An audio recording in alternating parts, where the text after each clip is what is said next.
रीमा सुबह सुबह अपने परिवार के लिए चाय बना रही थी और बाहर बहुत जोर से बारिश आ रही थी। बारिश देखकर रीमा की सास अनीता उससे बोलती है, अरे बहू, बाहर तो बहुत ज्यादा बारिश हो रही है, ऐसे में दुकान कैसे जाएगी? मैं तो कहती हूँ कि आज मत जा।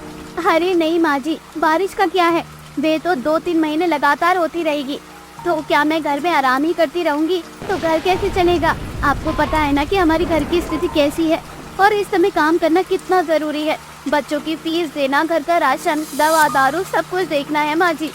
बात तो तेरी बिल्कुल सही है बहू, लेकिन बाहर का माहौल देखकर मेरा दिल नहीं कर रहा तुझे भेजूं इस बारिश में। अब तू खुद ही सोच, अगर तू कहीं फंस गई तो घर कैसे आएगी बहू? यहाँ तेरी अलग से चिंता लगी रहेगी और ऐसे बरसात के मौसम में फोन ले जाना भी ठीक नहीं है। माँ जी आप बिल्कुल भी चिंता मत करो, मैं आपकी चिंता समझ रही हूँ, लेकिन अब क्या करूँ? अगले महीने गोलू की फीस भी जमा करनी है, क्योंकि 2 महीने से उसकी फीस रुकी हुई है। मैडम बार बार गोलू की फीस के लिए टोक रही है। अगर मैं समय से चाय बेचने के लिए नहीं जाऊंगी तो मेरे ग्राहक टूट जाएंगे, क्योंकि जो दिल्ली दफ्तर जाते हैं वे तो मेरे हाथ की चाय पीकर ही दफ्तर जाते हैं ना।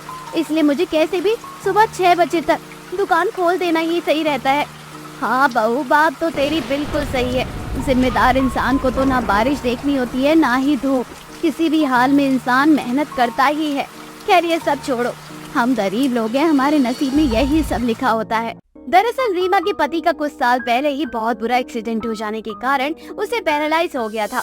वो ठीक से ना चल पाता था, न ठीक से कोई काम कर पाता था, जिस वजह से रीमा के ऊपर घर की सारी जिम्मेदारियां आ चुकी थी। रीमा बहुत अच्छी चाय बनाती थी और वो चाय को अपना ही काम बना लेती है। ऐसे ही रीमा बारिश में चाय की दुकान पर जा रही थी। उसके पास ना छाता था और वह पन्नी से बचाते हुए खुद को जा रही थी और फिर अपनी दुकान पर पहुंचकर दुकान खोल देती है। थोड़ी देर में कुछ लोग रीमा की दुकान पर आ जाते हैं और चाय पीते हुए बोलते हैं, अरे बहन जी, आपने तो समय पर अपनी दुकान खोल दी। इतनी बारिश में आपका आने का मन कर जाता है क्या? मेरा मतलब है कि कुछ लोग बारिश देखकर रुक जाते हैं और आप हैं कि बारिश हो या तूफान समय से अपनी दुकान खोलती हैं। हाँ भाई साहब, यही मेरा उसूल है, क्योंकि जब जिम्मेदारी कंधों पर आ जाती है तब इंसान को आराम करना, नींद, धूप, आलस, बारिश को सब त्यागना पड़ता है।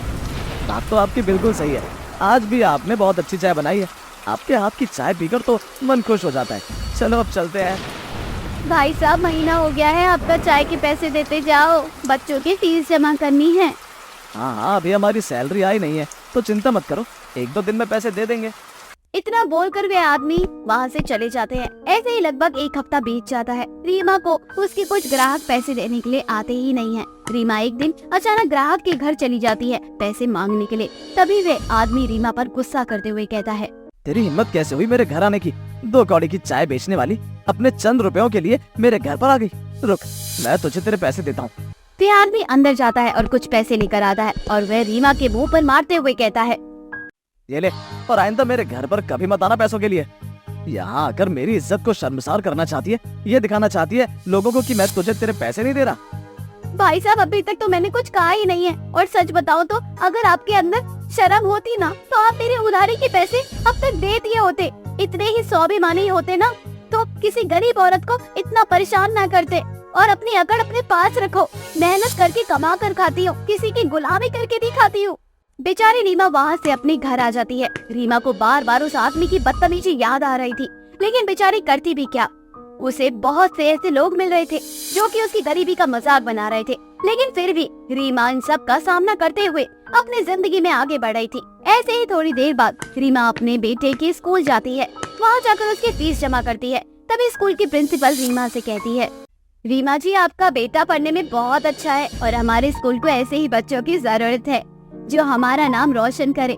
लेकिन दिक्कत सिर्फ यहाँ आती है कि आप समय से उसकी फीस जमा नहीं करती।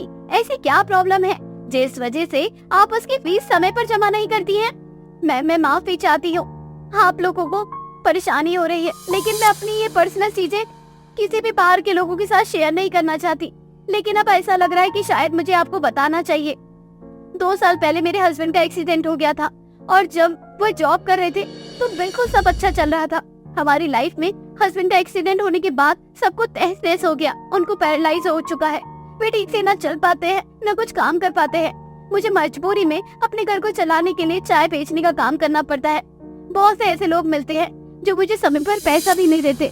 जब मुझे मेरे ग्राहक पैसा नहीं देंगे तो मैं यहाँ कैसे फीस जमा करूंगी? बस यही दिक्कत है मैम। अच्छा, तो मतलब आप चाय बनाने का काम करती है। अगर आप बुरा न मानो तो हमारे स्कूल में किचन है, वहाँ जाकर आप मेरे लिए 1 कप चाय बना सकती हैं। हाँ मैम, क्यों नहीं, आप मुझे बता दीजिए किचन कहाँ है, मैं आपके लिए अभी 1 कप चाय बनाकर लेकर आती हूँ। रीमा स्कूल के प्रिंसिपल के लिए स्कूल में ही चाय बनाकर लाती है। स्कूल के प्रिंसिपल को रीमा के हाथ का बना हुआ चाय बहुत पसंद आता है और प्रिंसिपल रीमा से बोलती है, अरे वाह रीमा जी, आप तो बहुत अच्छा चाय बनाती हैं। दरअसल बात यह है कि हमारे स्कूल में हमने अलग से चाय बनाने के लिए कोई रखा हुआ है, लेकिन उनके हाथ का चाय इतना खास पसंद नहीं आता किसी को। तो मैं कुछ समय से सोच रही थी कि उसको रिप्लेस करके किसी अच्छे चाय बनाने वाले को रखूं। लेकिन अब मुझे ऐसा लगता है कि आपको हमारे साथ काम करना चाहिए, इससे आपको भी मदद मिल जाएगी। ज्यादा नहीं, बस 1 टाइम की चाय आपको बनानी है और महीने का मैं आपको 15,000 दे दूंगी। साथ में आप अपनी चाय बनाने की दुकान भी चला सकती हैं। ये तो बहुत अच्छी बात है मैडम, मुझे पैसों की बहुत जरूरत है और इस तरह से तो मेरी बहुत हेल्प हो जाएगी। आपका बहुत बहुत शुक्रिया मैम। बता दो कब से ज्वाइन करना है? आप मंडे से ज्वाइन कर लेना। सच में आपके हाथ की चाय का टेस्ट बहुत ही गजब है, बहुत अच्छी चाय बनाई है आपने। शुक्रिया मैम, मैं मंडे से आ जाऊंगी चाय बनाने के लिए। हाँ, हमारे स्कूल में जितने भी स्टाफ है उन सबके लिए आपको चाय बनाना है। चलो फिर ठीक है, मंडे मिलते हैं। रीमा बहुत खुश होती है अपने नए काम से। अब रीमा अपनी दुकान के साथ साथ स्कूल में चाय बनाने का भी काम शुरू कर देती है, जिससे रीमा को बहुत अच्छी मदद मिल जाती है। अब वे बहुत अच्छे से अपनी सारी जरूरतों को पूरा करती है। सपना का ससुराल में पहला दिन था। सपना और अजीत की लव मैरिज हुई थी। अजीत परिवार के खिलाफ जाकर सपना से शादी कर लेता है और उसे अपने घर में ले आता है। सपना के ससुराल वाले सपना को बिल्कुल भी नहीं पसंद करते थे, क्योंकि सपना एक गरीब घर की लड़की थी। सपना और अजीत दरवाजे पर खड़े थे। सपना की सास मेनका आरती की थाल लेकर दोनों का स्वागत करती है। जैसे ही सपना घर में अपना पहला कदम रखती है, तभी मेनका सपना से बोलती है, आराम फरमाने या फिर कमरे में जाने की कोई जरूरत नहीं है तुझे। चुपचाप रसोई में चल, बहुत सारे झूठे बर्तन पड़े हैं, उसे धोने भी तो हैं। रिश्तेदारों को समय से खाना बनाकर खिलाना है, जल्दी से वे बर्तन धोकर खाना बनाना शुरू कर दे। बेचारी सपना को बिल्कुल भी उम्मीद नहीं थी कि ससुराल में उसका इस तरह से स्वागत होगा। वे बिना कुछ कहे रसोई घर में जाती है, जहां बहुत ही ज्यादा बर्तन रखे हुए थे। बर्तन देखकर सपना के होश उड़ जाते हैं और वे मन ही मन कहती है, हे भगवान, इतने सारे बर्तन मैं अकेले कैसे धोऊंगी? मुझे तो 2 घंटे लग जाएंगे, उसके बाद मुझे खाना भी तो बनाना है। क्या करूं, कुछ भी समझ नहीं आ रहा। बेचारी सपना अकेले ही वे सारे झूठे बर्तन धोना शुरू कर देती है। थोड़ी देर बाद सपना की सास रसोई घर में आती है, जहां वे सपना को और बर्तन देते हुए कहती है, अरे ओ महारानी, तुझे क्या लगा था बस इतने से ही बर्तन हैं? अभी और भी बर्तन पड़े हैं, सारे बर्तन जल्दी से धो ले। और तुझे सभी रिश्तेदारों के लिए अकेले ही खाना बनाना है। इस घर में कोई भी तेरी मदद नहीं करेगा। बहुत शौक है ना तुझे लव मैरिज करने का और अमीर लड़कों को फंसाने का, तो अमीर लड़के फंसाने का और शादी करने का यही नतीजा होता है तुम जैसी गरीब लड़कियों के साथ। माँ जी, मैंने अजीत को नहीं फंसाया है, बल्कि हम दोनों एक दूसरे से बहुत प्यार करते हैं। हम दोनों को एक साथ रहना था, इसलिए हम दोनों ने शादी कर ली। और सच बताऊं माँ जी, मैं तो आप लोगों को अपना परिवार का हिस्सा मानती हूँ, इसलिए भगवान के लिए मुझे आप लोग अपना लो। तेरी इतनी औकात कि तू हमसे इस तरह से बात करेगी? तू एक नौकरानी की तरह है और इस घर में नौकरानी की तरह ही रहे।